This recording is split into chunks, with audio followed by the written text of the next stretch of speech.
Hola. Could you talk a little bit more? Yes. Okay. Hello, Now, this is Christian. Hola. now, yes. That at first I was listening to you a little bit low. I want to check it, but it's okay. Bueno, Okay. buenos días a todos, que aquí estamos en otra entrevista más. Esta va a ser un poco diferente porque solo la vamos a hacer en inglés. Cuando hablé con Natalie, que fue la primera que grabé en inglés, iba traduciendo sus respuestas, pero en esta ocasión, después de hablar con Christian, que se va a presentar ahora, he decidido que sea solo en inglés. Aún así, aquellas personas que les interese y que no lo entiendan, pues que me digan, que ya buscaremos la forma en que les llegue la información, porque va a ser muy interesante, ya que además de hacerle las dos primeras preguntas que siempre hago, después vamos a hablar sobre el bypass espiritual, que es algo en lo que recientemente él se ha especializado. So after this introduction, that this is only just to say to the listeners that this interview is going to be only in English, let's start talking. And the first question, like to everyone else, is who are you? Okay. That's the biggest question possible, and I like it that you start like this. Mhm. So I can start with the normal introduction. No, my name is Christian, and I've been working as a psychotherapist and with families, and I was in a spiritual community, and so on. And on the other hand, like this question is actually the deepest inquiry, like who am I? Who am I really? And this is the question that has been pulling me my whole life. It pulled me to all different situations, and is the main question of my life. And now I feel I'm really myself. I'm fully Mm. myself. I'm fully me.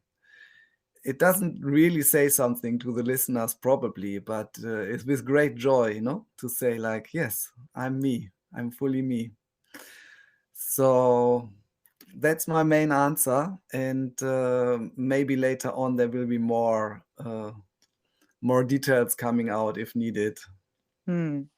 Thank you very much, because that's true that just only the energy of joy that you describe it, it's something that is ineffable, no? That there's no words to describe it, but at least to myself, I receive it. Yes. So very happy for you that you just being you.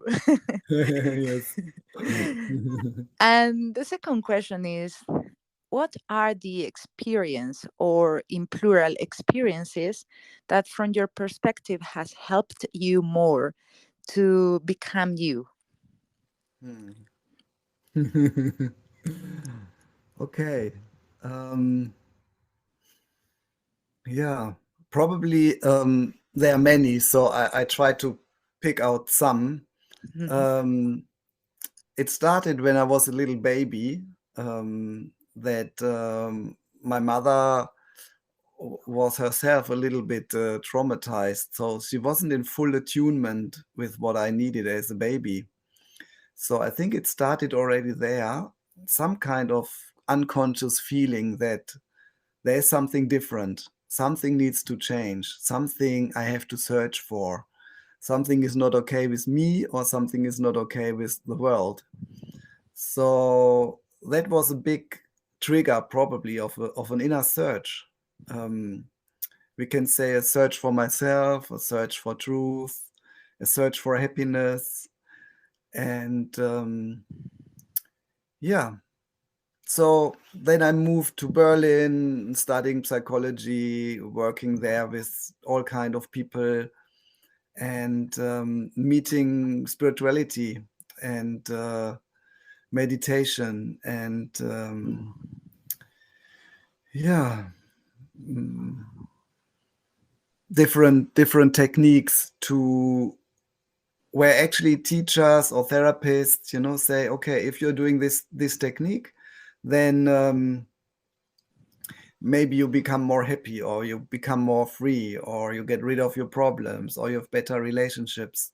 So there was always this search, and I tried many things in Berlin, and Then I had the opportunity to go to Portugal and to spend about 10 years in a spiritual community and be with the guru. And that was also a really interesting experience. And I was managing a guest house and saw that what we think we need is actually not what we need. So I got not what I was looking for. So there was a disappointment inside, but that disappointment was so important to grow and to find more and more freedom. So I think the most interesting experiences were the biggest disappointments, like a huge breakup from my ex-wife, or disappointment towards the relationship with my guru, or building a beautiful place and a beautiful house, and that not finding peace there in this situation. So these huge disappointments, they actually, in hindsight, I feel the most important moments of arriving here. Mm.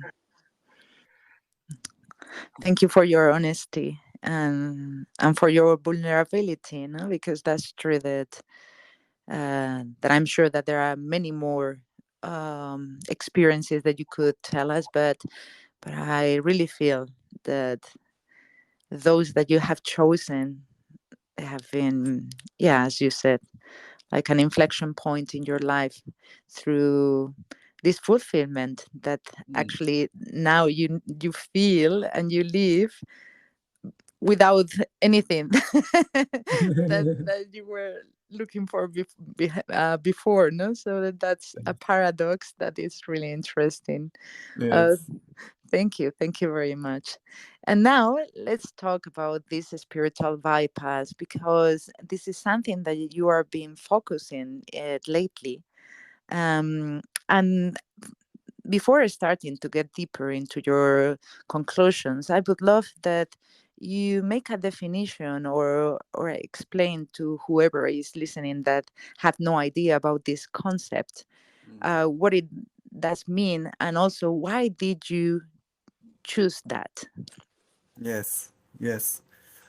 Okay, I'm gonna try. So for me, spiritual bypassing, no, it's two words, and the main word in it is bypassing. So I'm gonna start there. Like, bypassing means avoiding what is actually happening in this moment, or resisting the truth of this moment of my feelings, for example. So bypassing is kind of a detour around what is happening in this moment for me. And it always has something to do with avoiding this moment or resisting this moment and wanting to be somewhere else. And I think it's a supernatural thing. We all do it as humans. Everybody is doing some kind of bypassing. No, actually, when we have feelings we don't like, maybe we go into our head and start thinking, or we go to Netflix and watch one series after the other, eating chips, or it can be many things. No, drugs is a typical thing of bypassing. Workaholic, no, all kind of behavior. So it's a supernatural thing. And when it comes to spiritual bypassing, it's becoming a little bit more tricky, because then we are using spirituality to avoid the moment, which is actually a contradiction. No, spirituality is supposed to bring us into the truth of the moment, and we are thinking we are on the way to realize the truth of the moment, but actually we are still using meditation or whatever our spiritual path is, to avoid the moment and to avoid ourselves. So that makes it so tricky, because when you're misusing drugs, no, it's pretty clear that it's something that is not working so well. But with spirituality, it's not so clear. No, people think they're meditating and they're doing something good for them, but when it's in the name of bypassing, actually it's still avoiding.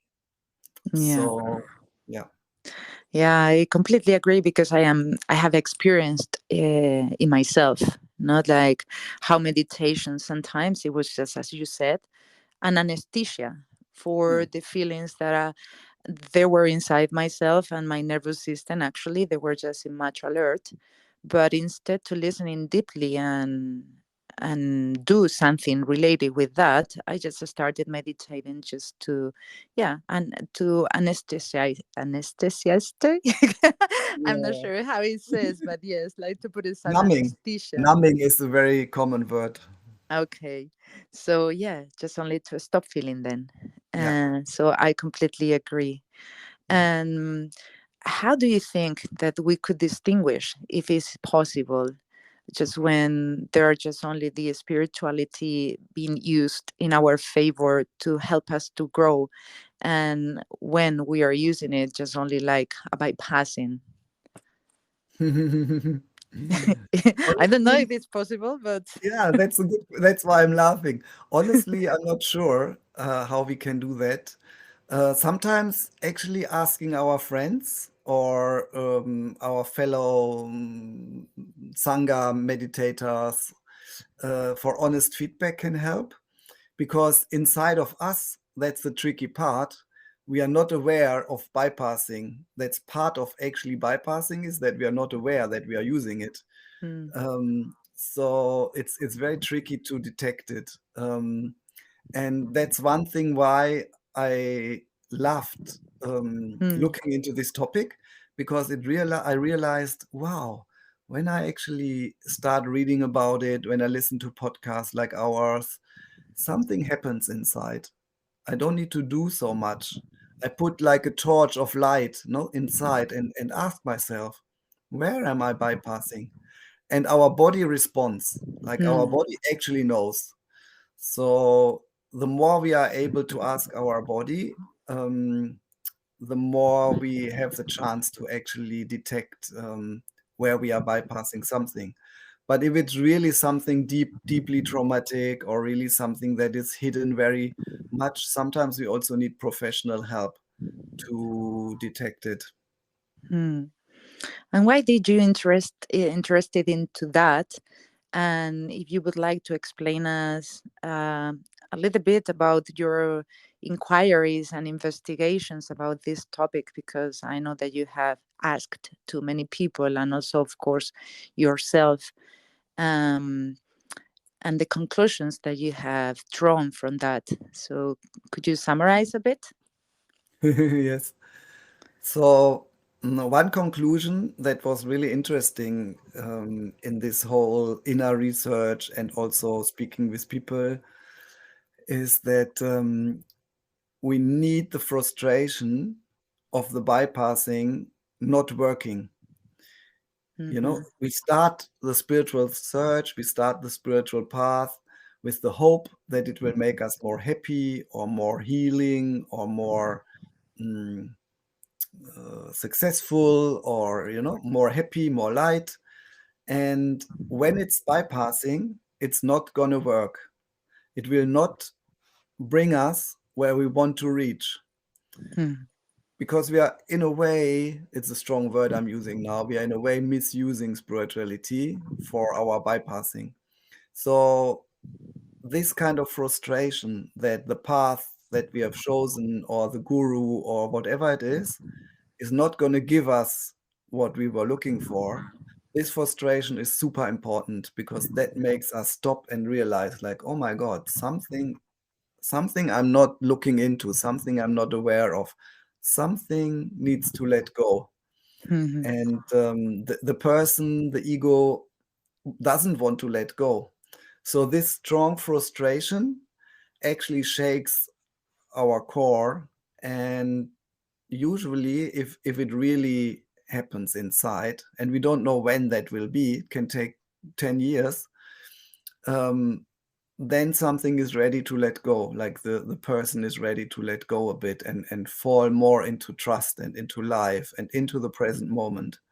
And then we realize, oh my God, I actually did meditate to bypass this moment, because then we know how it is to be in the moment. Hmm. Yeah, I am thinking also in my own experience and a few close people that I has been around myself, just how this inner fight just increase in those moments, because Mm. also something that is spirituality do very good, and I'm not criticizing it, no, because as everything is only a tool, so whatever makes the difference is how we use it.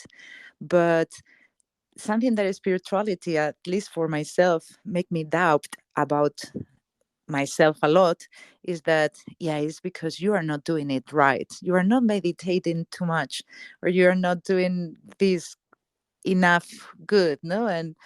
And I'm not sure if everyone experience it in the same way, but this inner fight between those, I don't know if there are two parts or whatever. And again, I am talking only from my experience. That later maybe you could contrast it.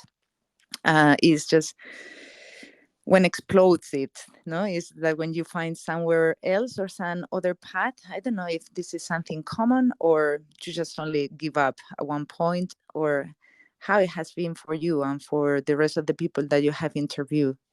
Mm. Yes, thank you for pointing this out, because it's part of it. No, when we do spiritual bypassing, um, at least us in the West, no, we think if it's not working, that means we're doing it wrong and we need to do it harder and we need to be better at it, and then it's gonna function for us. So it's our pattern, no? And then also teachers usually tell us, the method is right, just you need to do it differently.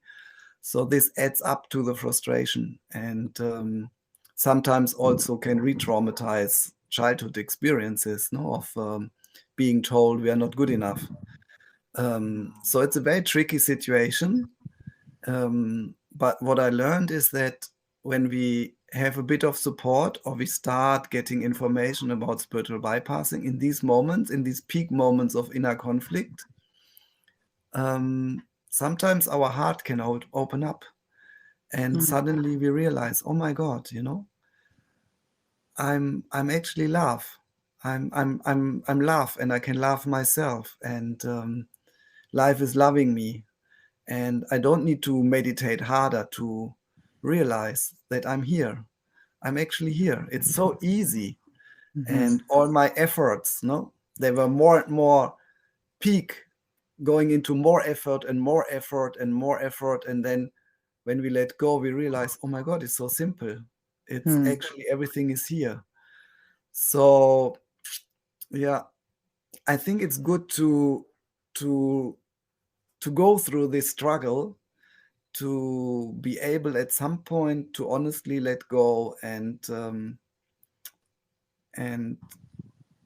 and drop this idea that we need to do something in order to be happy. Mhm. And now that you have reached that point in which happiness is just your essence, because always has been with you, and now you are just only like embracing it and not fighting against it. What are just the tips, or not tips, because at the end each one we need to live our own experience, and the path that they are going to lead us to our own essence is going to be different. But what has been important for you, or what would you suggest to me or to whoever they are listening and don't know where to start with? Mm, yeah. Well, that's difficult, but what I can say is something that came very strong for me is trust. Trust the process.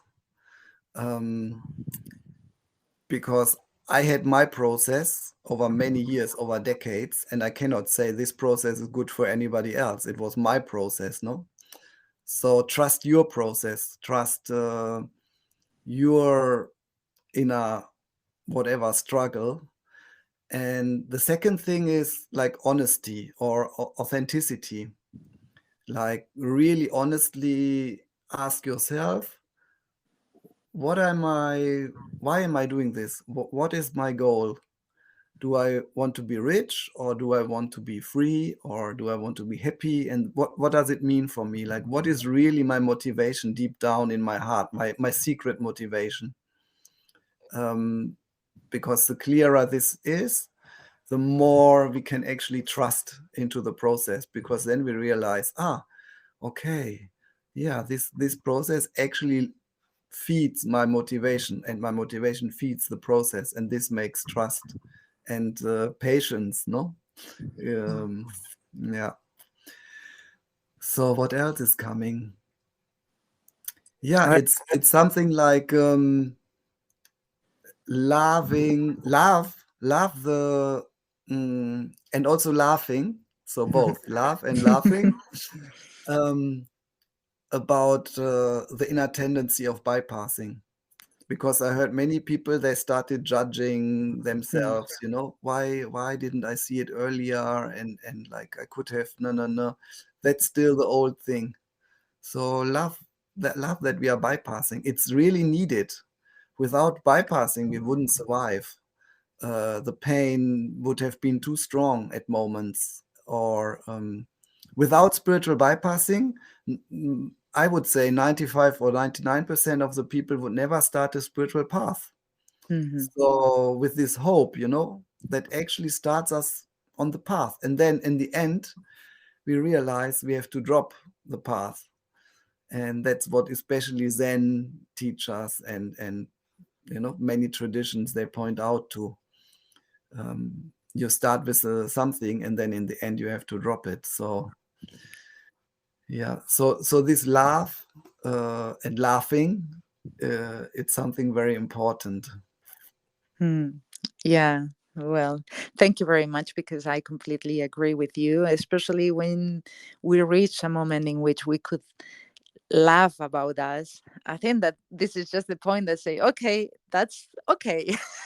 Yes. Because before, when we were too serious about whatever is happening to us, still there is something internally very rigid that doesn't want to be ridiculized, or they still is afraid of whatever else think about myself or whatever. No, and that's really important. And of course, about love, trust, patience.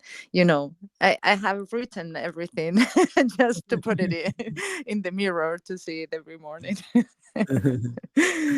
But, And also what is coming now, sorry to interrupt you, is that to do some kind of, some people call it shadow work or therapy, or hmm, looking into our conditioning, not only spiritually, but also um, therapeutically. Like both are two sides of a coin, and hmm. or two wings of a bird, and together it really works well. Yeah, thank you. I completely agree. And actually, you mentioned first the body, and for me, has been like a great master, because when sometimes my mind was saying one thing, but my body strongly reacted against that. I always know that my body is right. Yes. So something with the body. In my case, I love dancing. So this is something that I use as a tool also to transmute something. But at least, if not, just for listening, if there's something, some symptoms, some signs, something, just start listening more carefully and deeply, Yes. and learn the language of the Yeah. body. And Mm, this needs honesty, that we mm, actually are really willing to listen to the body, and not bypassing the body anymore. hmm. Yeah. Yeah. Yeah. Well, it has been a pleasure, Christian. And now I would like to ask you anything that you would like to add that I haven't asked you, about the spiritual bypassing or whatever is coming through you now. Okay. Um, yeah, I feel that anybody who is interested in spiritual bypassing, it's already a sign that someone is actually quite mature. Like, I noticed that people who are, let's say, starting on the path, they're not interested in this topic, interested in this topic. So if you start being interested, be sure, it's already a good sign, because then there can happen some strong self-judgment. But to know, you're on a good path, and you're actually already close to where your heart wants you to be. So that's something that's really important for people to see, and to not fall into this trap of judging themselves and beating themselves up. And on the other hand, a lot of people who do this more esoteric bypassing, that everything is God and everything is light and everything that's happening is for my good, and I'm only great, this over positivity. They're usually not interested into looking into spiritual bypassing until something really cracks it open. And then also, again, it comes more from a problematic moment, and then to remember this is actually good. This is a really good crisis. It's a holy crisis. Yes, it is. Thank you for your wisdom in your words. I know that you had the idea to write a book about this topic, so I'm not sure. I'm not sure how is this point now, but I encourage you to do it whenever you feel it. Yes, thank you. Thank you. Because I'm sure that it's going to be really interesting, and especially because you're long and deep experienced in that, and also for being surrounded by so many people that they were searching and looking themselves. I really feel that it could be, as you mentioned before, the torch that just put its sunlight into the right path, whatever it is. Because this one is gonna be different, but at least it's gonna be that. So thank you very much for your time, for sharing. It has been a pleasure, as usual, to share with you. And thank you. It was a beautiful interview. I really enjoyed it. Thank you, me too. And I wish that we could meet soon and keep sharing. Yes. Big hugs with much Big love hugs. and laugh to you, and keep enjoying and being who you are. Thank you. Thank you. Lots of love. Thank you. Thank you. Ciao. Thank you. Ciao.